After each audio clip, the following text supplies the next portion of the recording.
I'm just saying I'm not finished yet. Search for it, swing for it, discover the me that lives in yes.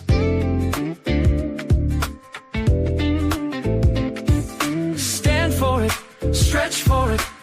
It's my time, imagine my best. Run for it, reach for it, uncover the me that lives in yes. I know, yes I know, there'll be miracles wherever I go. It's not work, it's play. I can make magic today.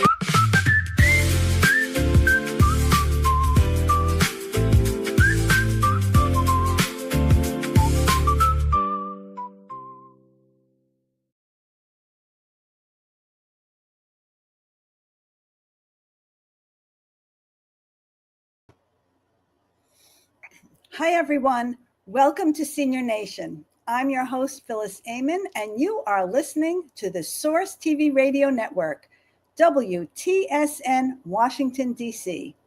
We are indeed a senior nation with 100 plus million adults over the age of 50. And we are here to bring you up-to-date information about successful aging, healthful longevity, and what I call becoming a well-ager, to dignity, respect, quality of life, and quality of care for our parents, our grandparents, and loved ones.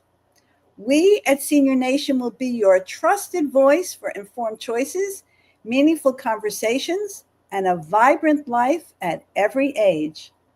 Though the Source TV Radio Network is known for its dedication to bringing the highest level of jazz content to the viewing and listening audience, the owners of the network are also dedicated to bringing this important content to this fast-growing demographic, and I'm always grateful for the opportunity. Senior Nation is about the aging experience, and it's an obvious statement that if fortunate enough, we will age. That obviously includes musicians and performers. So this month, I'm focusing on the experience of people in the entertainment industry. So let's begin with today's show.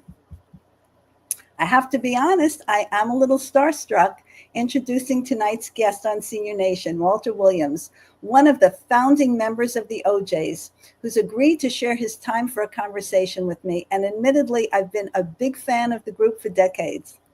Walter Williams' story is amazing and inspiring.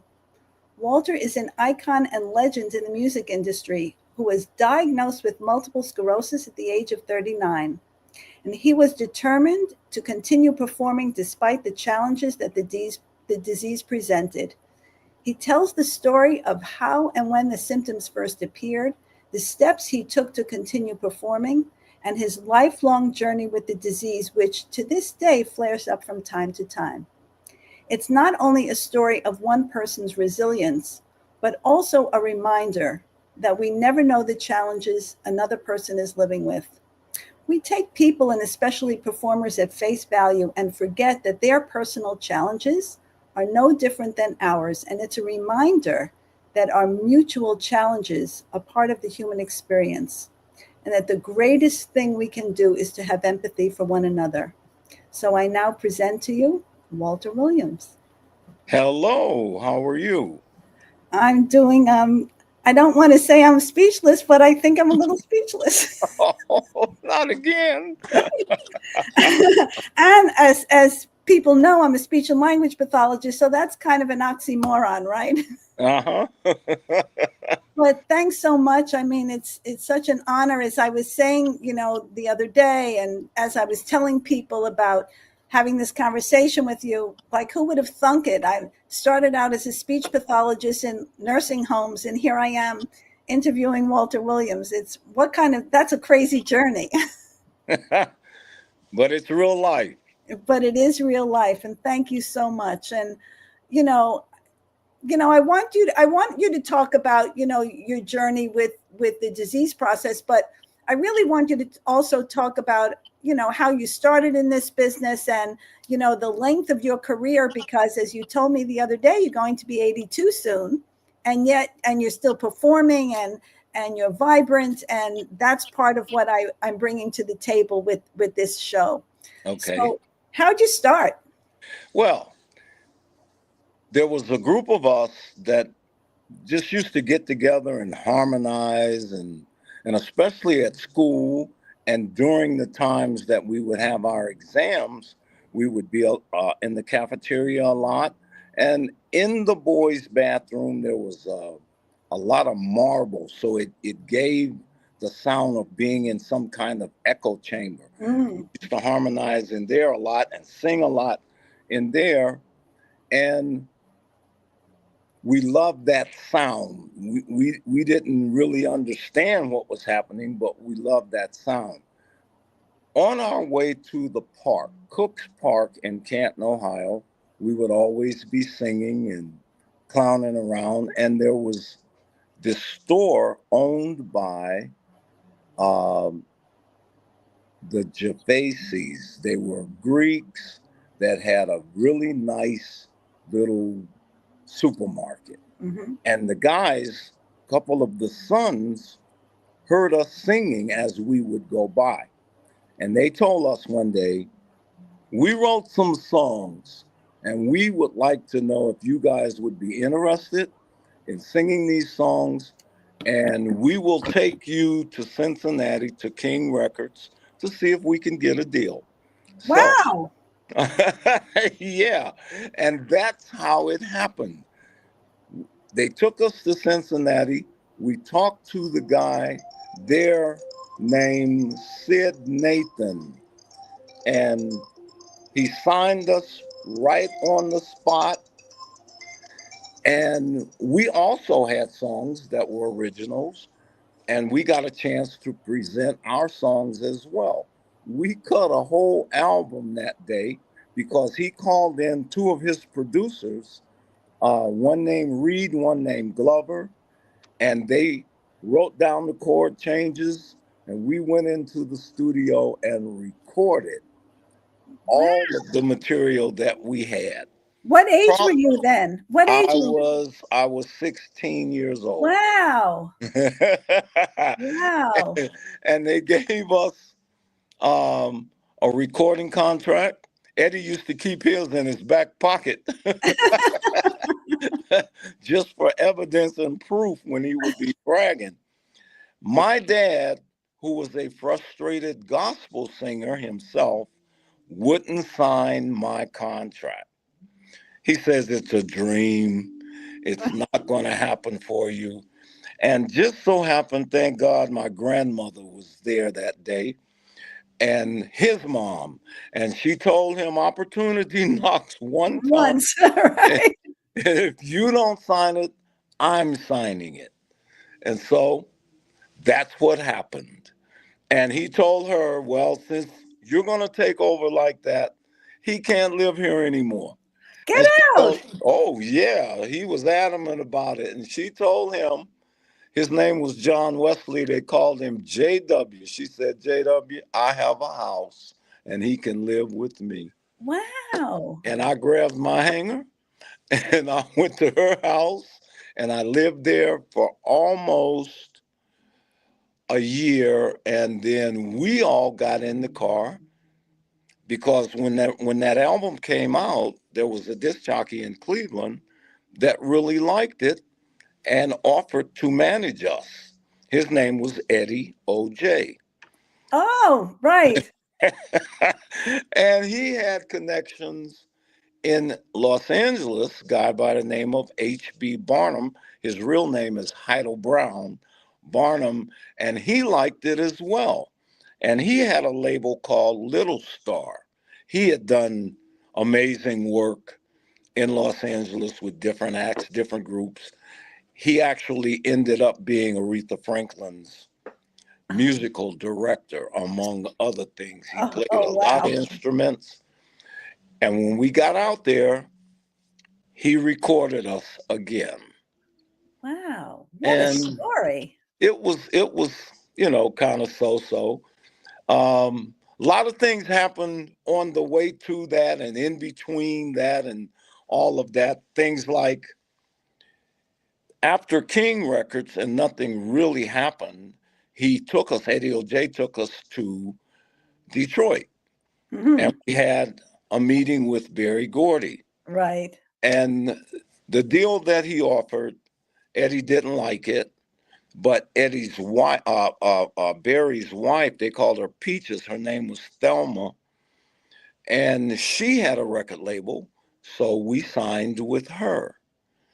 And probably 2 or 3 months later, I was in Cleveland listening to the radio, and they said, "Here's a good one by a new group called the OJs." So Eddie had Oh, told them when we left, "We don't have a name right now," because he didn't like the name that Sid Nathan gave us in Cincinnati.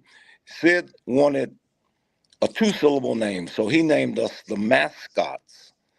And Eddie didn't like that. And so he said, "Just call them OJ's Boys for now, and we'll think of something and we'll let you know." Well, we got stuck with OJ's. that's an interesting story for sure. Uh-huh. So I mean, your success was basically almost immediate. I mean, that's probably unusual in the music business, wouldn't you say? I would say if it actually happened that way, we didn't get a hit record until probably years after that. Eddie and I wrote a song called Lonely Drifter.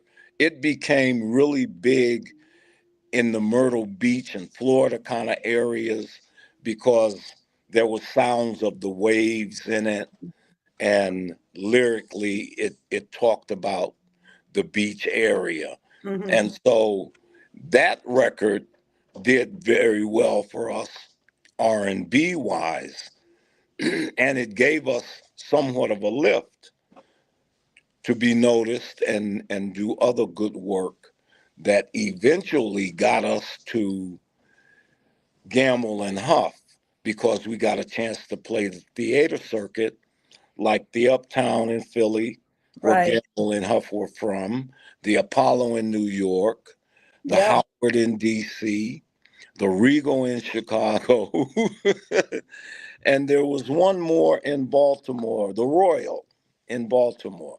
So in playing those, that gave us a following. We didn't have a big record.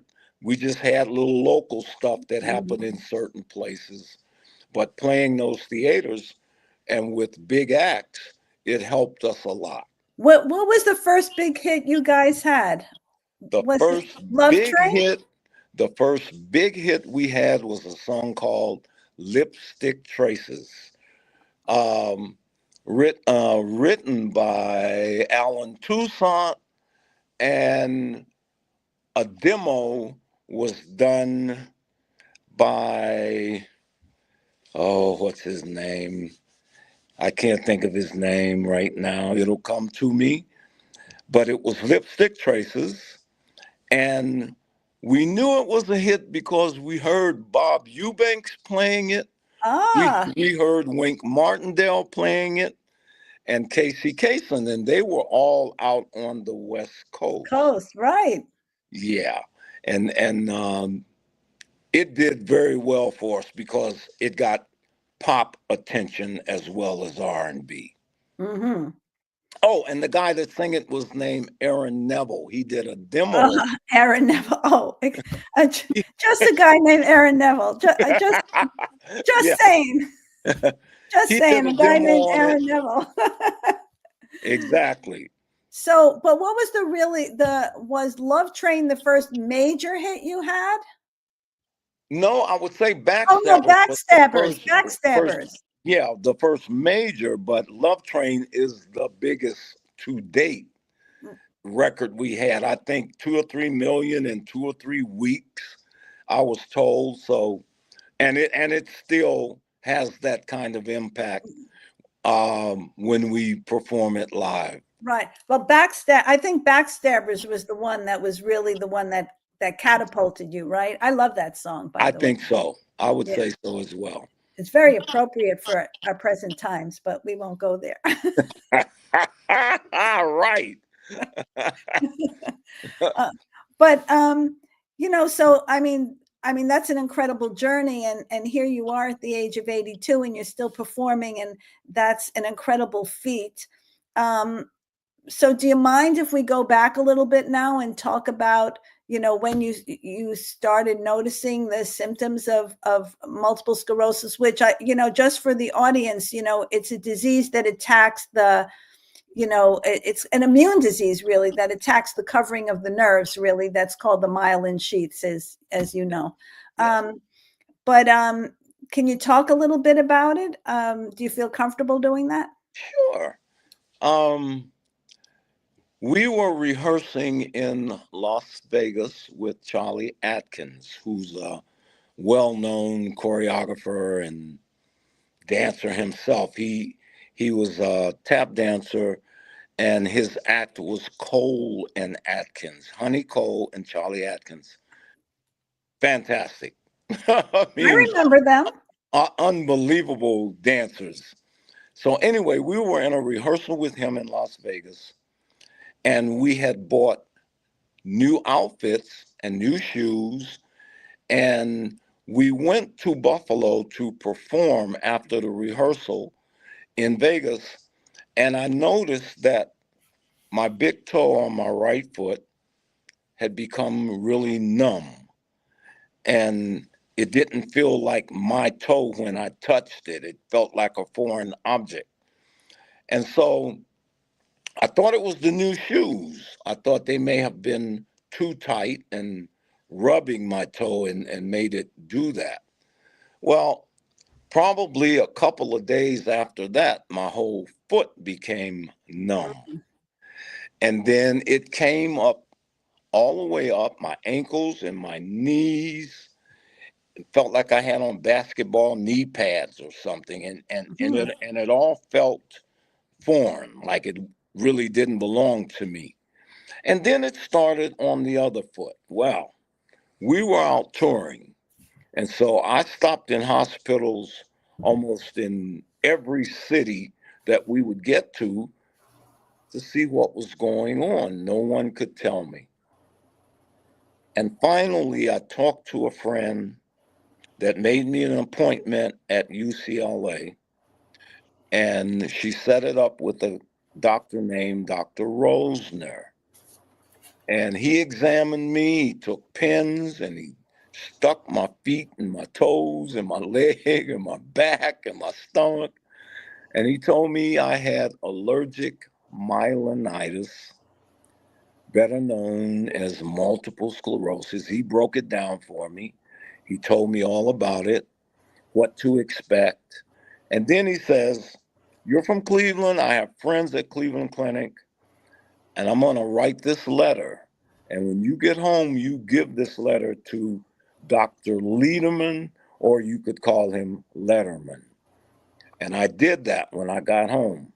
So they told me when I get a break and try to make it as soon as I could, to come to Cleveland Clinic, and they wanted me to stay there for at least 4 days to go through the exams that they needed me to go through. And they put electrical things all on my head Electrodes, right. and my chest. And then they had me watch a TV screen with different patterns flashing in and out. And that took a day or two, and that wasn't really decisive or conclusive. And then they said, okay, we should probably do a spinal tap, go in and get some spinal fluid. This won't hurt you. We'll show you how to kind of ball up in a fetal position Right. so that it opens up the vertebrae in your back, and we can go into that spongy stuff in between the vertebrae Right. and draw fluid.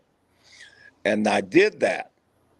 And they got the fluid, and because that fluid had protein in it, they told me that I had multiple sclerosis. That So, helped them to identify it. so can I ask you a question? Did they, because there are several factors, although I don't know that there's any one thing that's pinpointed as, the cause of the disease. Oh, I think we lost Walt here for a second.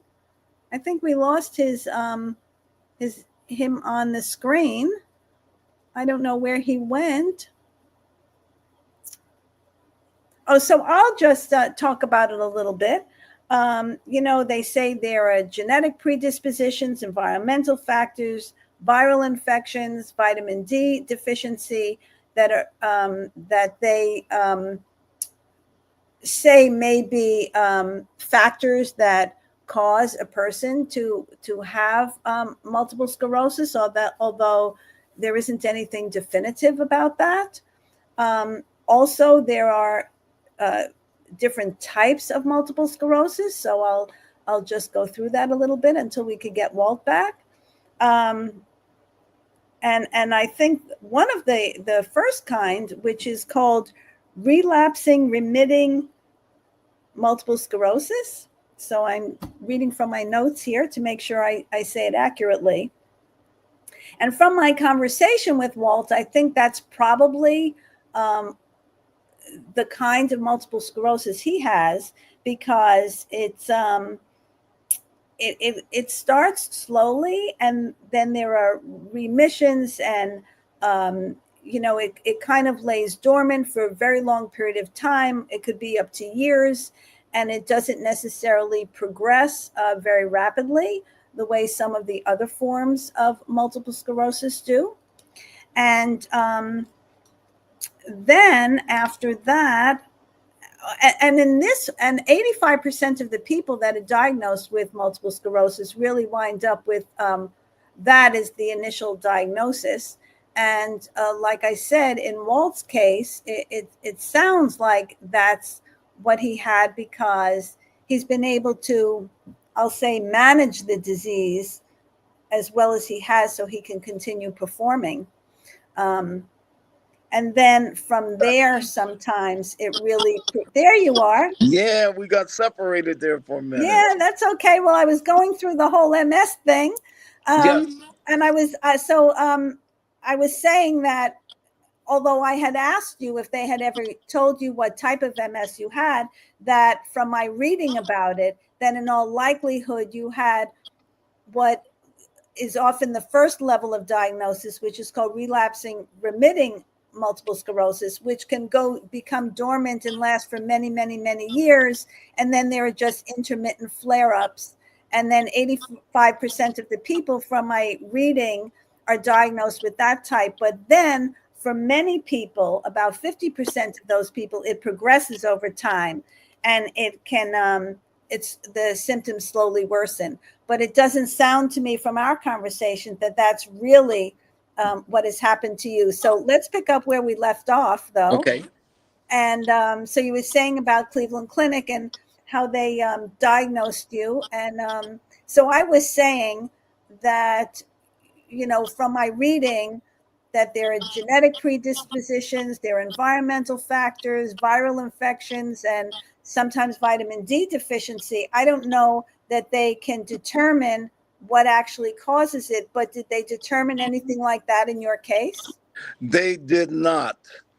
I asked them what was the life expectancy, and I think I was about 39 or 40, and they said, start getting your life in order. We think maybe 20 years. Wow. And thank God that's been way longer than 20 years ago. I think what really helped me is sitting in a tub of cold water with just my mouth and nose out for about 45 minutes daily. And what that did was cool down the myelin sheath. Right. And they told me when I would be performing, to keep a face towel in cold, icy water. And if I felt any kind of strange way, to put that face towel right on the top of my head, where the plaque normally builds up and starts to shut down different parts. Right, because it starts in the brain. So Victor asks, Walt, how did band members feel about you once they knew you had MS? Great question. Well, of course, I didn't let everyone know for a long, long time. And then all of a sudden everyone knew. And they would ask me different questions about how I was able to continue to perform. And I would just tell them, my feet are numb, my legs are numb. I can keep up, but a lot of times my balance was horrible. So Mr. Atkins would have us doing spins and places where I would have to be at a certain time pertaining to what lyric. And it was difficult, but it beat staying at home, and it kept me active, and it kept me busy, and especially busy working. I had a pity party probably for about 6 months or so, and then I got angry, and I felt like, if you're gonna get me, you're gonna get me fighting back, and you've never been in a fight like this. And I changed my diet. I started eating better. I started building my body up so that I could be stronger and really try to get through this unscathed as much as I could. Right. It would go and come. I would, it would just totally go away sometimes. And 6 months, 8 months later, it would come back just like it had never left. So Lester says, I've been to several OJ's concerts through the 80s, maybe even the 90s, and I never knew you did all the routines. I guess he never, I would assume that he meant that he couldn't recognize the fact when you were doing the routines that you had that. So I told you myself that once I found this out, I went back and started looking at the videos. And as I've said many times on this program and, and others, I'm a speech and language pathologist by profession. And I've worked with many people, obviously at more advanced stages of MS. And I was looking and looking and looking, and I could not see I couldn't detect any difference in your movements, in the steps, but you may know, but that doesn't mean that the viewer would be able to tell. Well, what happened is, twice while I was experiencing MS and what it can do to you, I had a step as I'm walking. I would have a step and the other leg and foot would plop. I had no control over that next step. The right foot would make the correct step, and the left foot would just plop down. Walking is normal, right, natural. Right. You don't even think about it. Correct.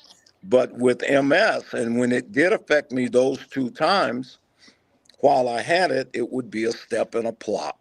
Right. And that would last maybe a week or 2, and then it would go away. The doctor actually told me if I had MS, I would like to have it the way you have it, because it hasn't shut down your motor skills. Right. You are still able to function. It feels bad, and it did, because it came all the way up to under my pec muscles. I was numb. Didn't feel like my body at all. But it never shut me down completely. Well, that's great. And Janet says, you are the love train, my brother. I'm sure you love that. Love to hear that even at 82, right? Absolutely. And Kamedra, I hope I'm saying it right. When are you releasing more music, she says? When are we making more music? We're in the studio. I'm in the studio with Tony now, making lots of music, and it sounds really good. And I'm hoping that somehow we can get it out there and it'll catch, and I can even work more, because I want to work more. I like staying busy. I don't like sitting around the house. The other thing I was going to ask you, which is about that, which is, performers, there are many performers that quit at a certain point in time, and then maybe they come back later on, and for a variety of reasons. And then there are performers that just want to, continue performing. And I asked you that the other day, what is that? Is it that you miss that adoration of the audience, the energy that you get from that? Is it because of your own, how great it makes you feel to be able to perform? What is that? The fact that audiences still crave the music, which is a beautiful thing. I think that's a huge part of it. I love seeing people react and respond while we're on stage performing. They love these songs, and they have they make all kind of statements, like my children were created on these songs. I think that's the best compliment ever. Right. And so that love for it, I think, is what keeps me going and keeps me interested in it. And I think it keeps me young to some degree because of all of the activity and movement and all of that. I think it keeps your body in good shape. So yeah, I agree. What other kind of adjustments did you have to make? You talked about healthy lifestyle. I mean, we talked about this the other day because, many foods that people eat contribute to inflammation, which obviously is part of this disease process. But before we do that, Andy says, is that Edwin Tony Nicholas you are working with? If you are, he's one of the greatest soul songwriters of the past 30 years. Well, we're going to be introducing him a little later. So, Andy, stay tuned. Yes, that is Edwin Tony Nicholas that I'm working with. And he deserves all of those accolades. He's really in tune to what's going on today, and certainly in tune to what music and what music style is being played today, even down to the instrument and the sounds of the instrument. And so he keeps it new and fresh, and I love working with him. Yeah, that's cool. So getting back to the lifestyle changes that you had to make in terms of foods, let's say. And that's not only for MS, but there are many foods that obviously contribute to inflammation that it would be better to avoid. I know myself, you and I had this conversation. I don't eat fried food so much anymore. Very, very, very, very rarely. I can't tell you the last time I had a piece of fried chicken. I had some today. I know you told me that. But listen, at 82, what the heck? You might as well, right? You might as well enjoy it. Exactly. I changed my diet. I didn't used to eat a lot of vegetables. Now I love vegetables. I love salads. What I was told is ketchup and tomato has has things in it that causes inflammation. Correct. Around the joints, your ankles, your toes, your elbows, your neck. And I have arthritis in all of those places. So they told me, get away from eating so much tomato substances like ketchup or tomato itself. I haven't totally discarded tomatoes because I love them in my salads. Me too. But I've cut back. Interestingly enough, several years ago, and I don't remember, it's not capsaicin is it capsaicin that's in tomatoes? I don't 100% remember off the top of my head, but several years ago, I had some elective surgery, and the doctor who performed the surgery, he was, I'd say, had more naturopathic tendencies than most other doctors that I've experienced in my life. And he gave me a list of foods that I should refrain from eating for 2 weeks prior to the surgery because they were either blood thinning or they contributed to inflammation. And when I went to the doctor for the pre-surgical visit, and I showed him the list, he said, well, what can you eat? It was so exhaustive. I don't think that we even realize how many foods contribute to inflammation or blood thinning. And, if we were more aware of that, maybe we would manage the conditions we have a little better. I'm just saying. Well, they told me to also stay away from the artificial sweeteners. Right. they do a job on you over a period of time as well. So I think all of that is really good information. And if you can do it, at least cut back on it. Right. Sugar is another one that's really it's deadly, right? Yes. And I have diabetes. I'm diabetic, and I have cut back on sugar, although I love rice, I love spaghetti, but I have to do it in moderation. Right. So Lucinda says, I have MS. Do you do any special exercises? And if so, how often? I walk a lot. I walk now. I used to walk every day, but now I walk 3 times a week. Um, and I try to walk at least 45 minutes, a brisk walk. Mm-hmm. I do it mostly indoors.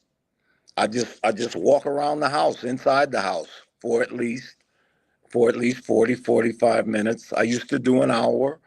I think 40 minutes gets it done, and work up a sweat and take a nice shower, and I feel good. What about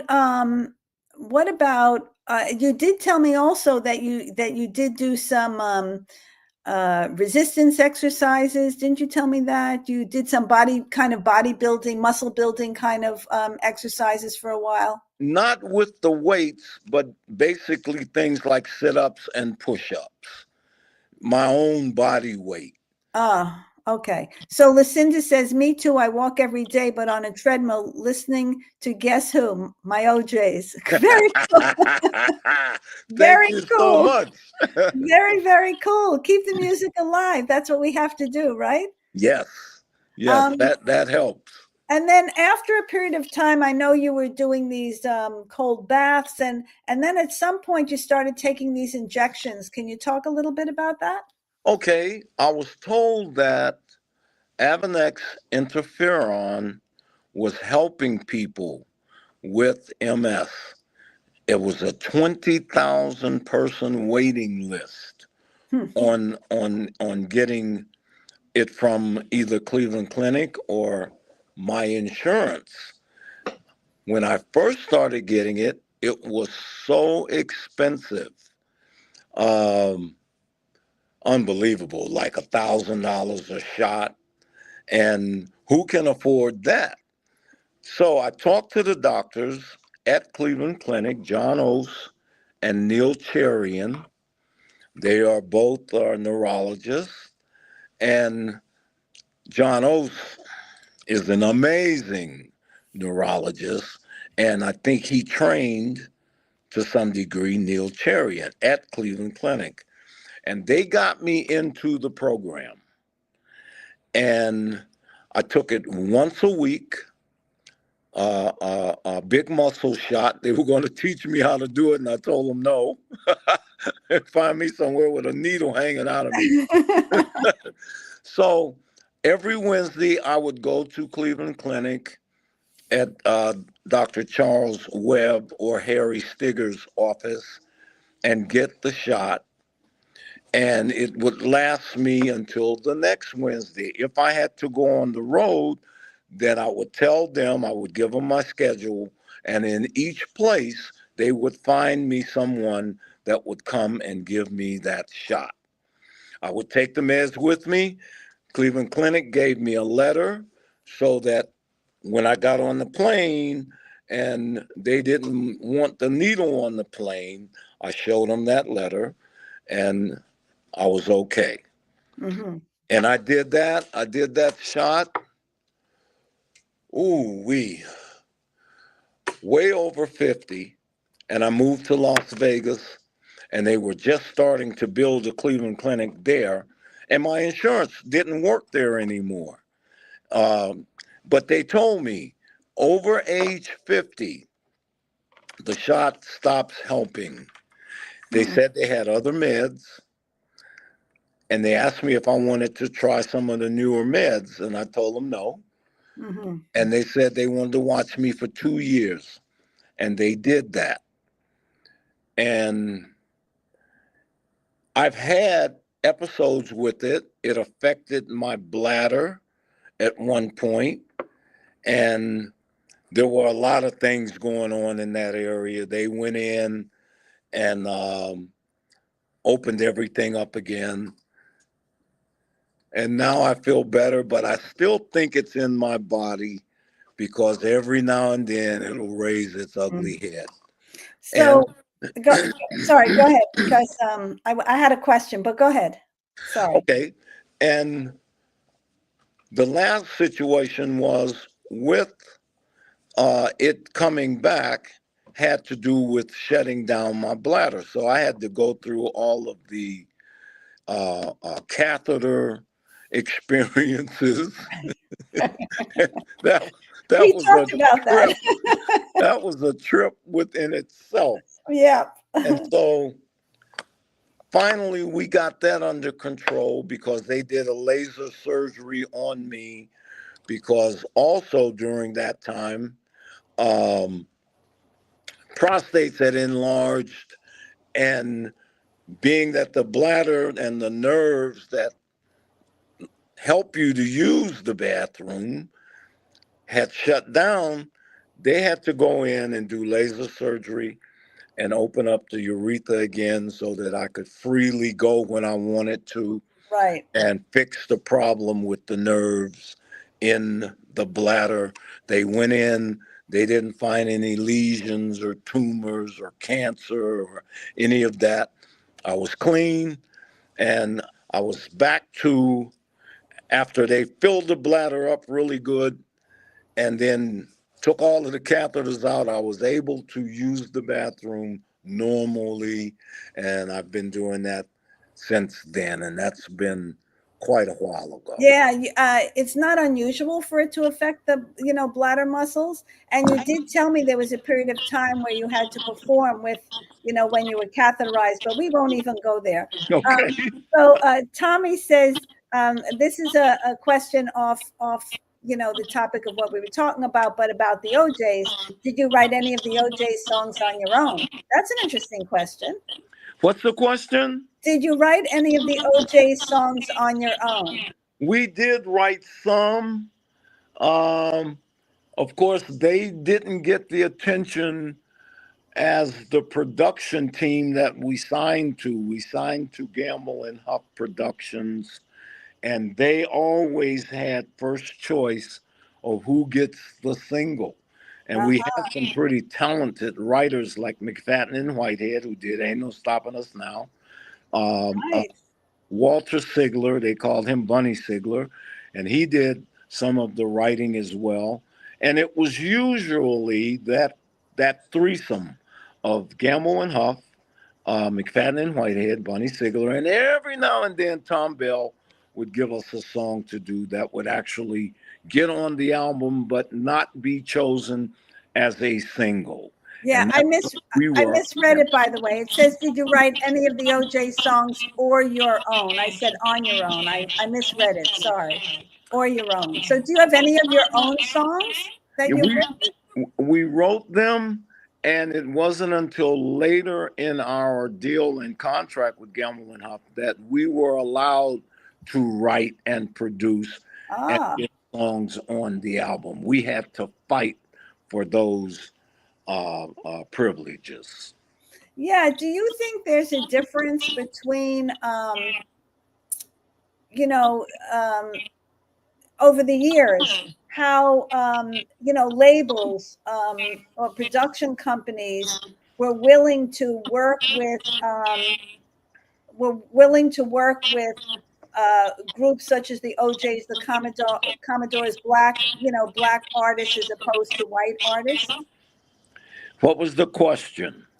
I said, do you think what was your experience with production companies or record labels? Were they more willing to work with, and there seems to be an echo in the background. I don't know what that is now. Is there something on in the background? Because not in this immediate area. Okay. I just don't want it to be distracting for listeners. Okay. Were there, what was your perception of record labels? Total control. Do you think they were any different with black artists as opposed to white artists? I've heard stories I can't really speak on them because I don't know if they're accurate, if they're true. What I do know is that record companies and especially production companies like a Gamble and Huff want total control. Mm. Because one of our members, before he quit, because, well, we come from a group of 5 people, and now we're down to 3. And that's because some members didn't like what was going on and they quit, like Bob Massey. And he wanted to write and produce because there's a huge wealth in writing and producing and publishing. And we were told that's why we were hired. We meaning the production company, Mm-hmm. like Gamble Huff and Bill, or whoever the record company puts you with to write and produce for you. Mm. So Mike says, weren't you on the Power Hour? I loved your interview. The Power Hour, yes, and that was a good one. We enjoyed that one. We talked about a lot of things. So I just want to say something about, because you mentioned Cleveland Clinic. So I have a fondness for Cleveland Clinic for a little bit of a different reason. Okay. And I want them to just show this, just the link to this video. So if anybody wants to watch this video, it's really about empathy. And I said it at the beginning when I talked about understanding that we all have our challenges in life. So if anybody wants to copy that link and watch that video, it's really very powerful. And it's about understanding that we all have our challenges. And when you're looking at someone, we're all consumed by our own challenges, but understanding that other people have theirs. Yeah, I agree with that. Yeah, 100%. Cleveland Clinic has done some amazing work, and not only on with things like diagnosing people, but also in the broader sense, in terms of empathy and understanding the personal experiences that people have. Apparently, it's my mic. I don't know what's happened all of a sudden. There's a terrible echo. I don't know why, because I haven't done anything different. So I apologize. No problem. I'm not hearing it. Oh, okay. Well, I think in the back they're hearing it, and I'm moving away, but it's not doing anything. So sorry about that. Okay. But this has just been, absolutely, I mean, it's just absolutely phenomenal, not only to meet you and talk with you, but, to hear your story. It's quite extraordinary. Well, And, thank you. I'm enjoying it. You've asked some very interesting questions, and I got a chance to tell my story. I was also hired by Avanex Interferon to go around and tell people my story that has and had at the time MS. They paid me to do that for a year or so. Wow. And that was a great experience because it was so relative what happened to me and what happened to people that I talked to. There is life with MS. Right. And that was my story. Right. And to tell you the truth, until I spoke to you, I really didn't know that. Okay. Because as a practitioner who's worked with countless patients living with multiple sclerosis, I only have seen them at the point where they're really struggling with the advanced symptoms that they have. So to me, your journey is nothing short of miraculous, and it's truly inspirational. Well, truly blessed. Yeah, that's for sure. I hope it provided as much hope and motivation to listeners and viewers as it did for me. So it's truly an honor. Thanks so much. I enjoyed every minute of it. Thank you for having me on. Thanks, Walter.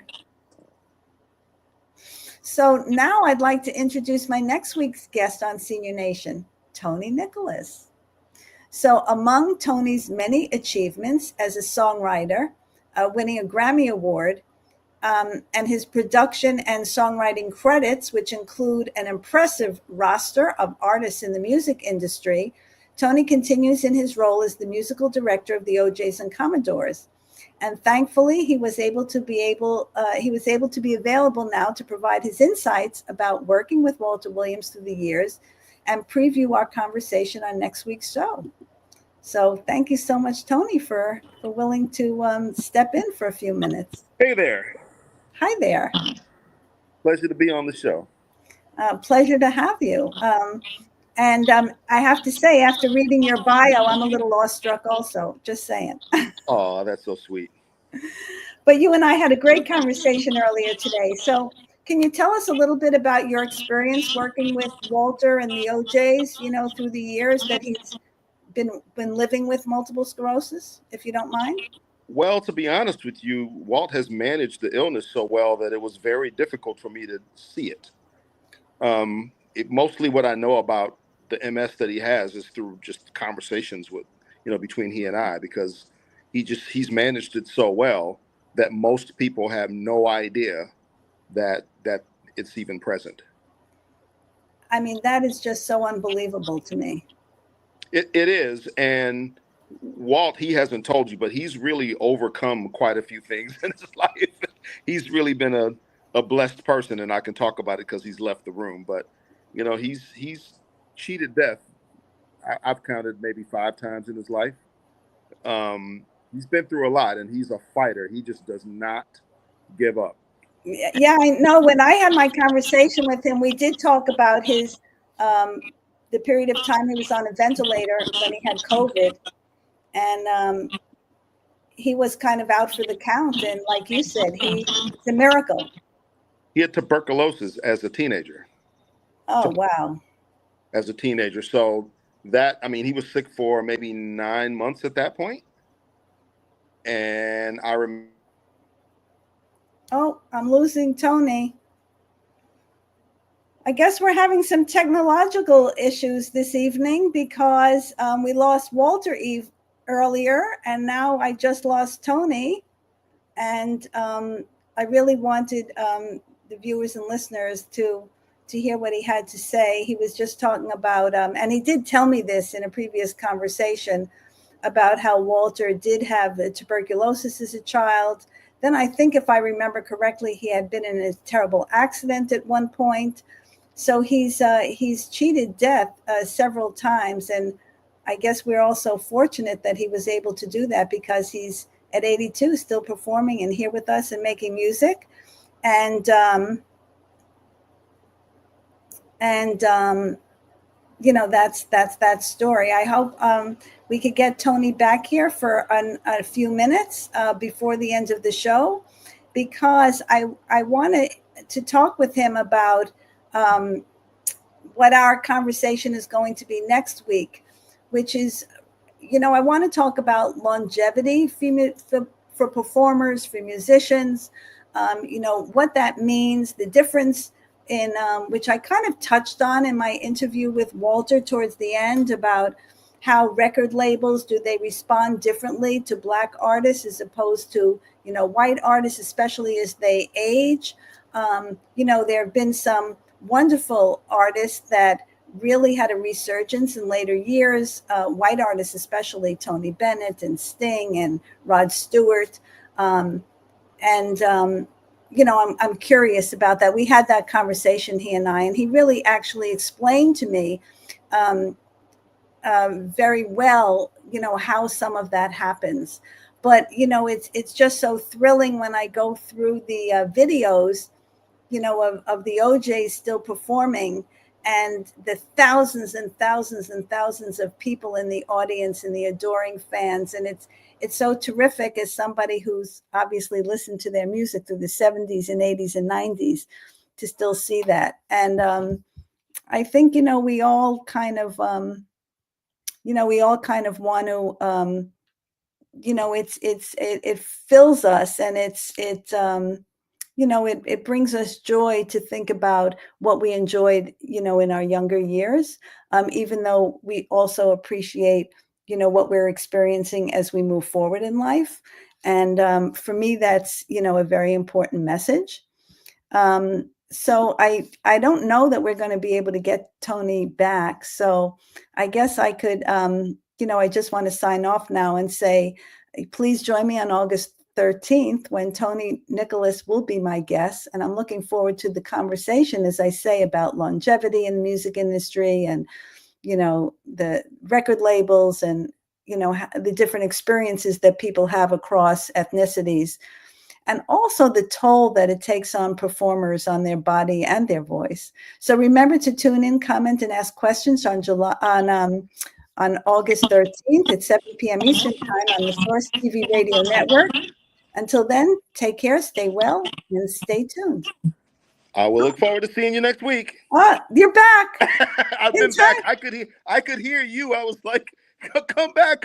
I can hear you. Well, at least you came back in time to say goodbye. That's cool. So what are your parting words? What are your parting words of wisdom, Tony? Well, I would only wanted to address one question that you asked, and you were talking about Black music. And I would say that the first time I noticed a difference in the way Black music was treated is when I first became a producer, and I realized that a lot of Black music, record label executives would request remixes, and I was wondering why Guns N' Roses never got remixed, or any number of other acts that I knew. They when they turned in the record, it was what it was, and the record label accepted that and promoted that music. But some Black artists might turn in a record, and then they would hire whoever the top guy was at the time to put a remix on it, and it suggested the music being disposable to me, which I thought was or microwavable or what have you, and I don't know that I thought that was very respectful. It isn't. I agree. And I guess we'll talk more about that next week. But it says here, who are the main competitors for the OJs? Good question, Blake. Well, I think there's not many now. Which I agree. One of the things that makes them such a special act to see, because they've sort of outlived the majority of, and I'm saying not necessarily in life, but in music, they've outlived many of their competitors. I guess some people would say maybe the Temptations, which is still a slightly different thing, because if you follow it, Temptations is more Motown, OJ's is more Philly International. It's generally looked upon as the same, but it's not. What about the Spinners? I think the Spinners could be considered a contemporary of the OJs. I just don't think they work as much. But they're certainly out there. They're out there doing their thing, and the last time I saw them, they sounded good. I don't know if there is anyone original left. Right. I love the Spinners. I have to be honest. Bet You By Golly Now, and I know Break Up to Make Up and all those songs. Okay. I love the Spinners. But anyway, so thanks an awful lot. I'm glad we got you back on. And so I'll just say again, remember to tune in, comment, and ask questions on August 13th.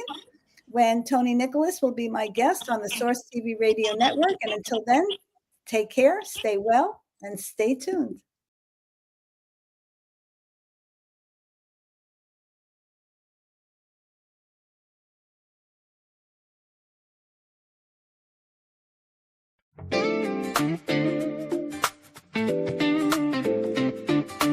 Go for it, go for it.